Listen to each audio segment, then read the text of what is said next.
नाही, ठीक होणार नाही. आंदोलन असं नाही.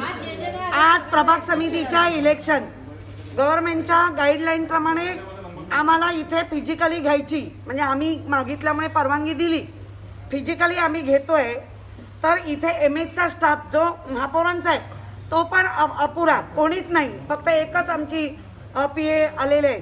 त्याच्यानंतर प्रशासन जे जी साऊथ वर्ड ऑफिसर प्लस आमचा असलेला त्यांच्या अंडर असलेला MS स्टाफ ते कोणी नाही ना. तुमचा DMC हे काय ऐकताना पण कळलं पाहिजे त्यांचा स्टाफ किती ढिलाई करतोय कामामध्ये.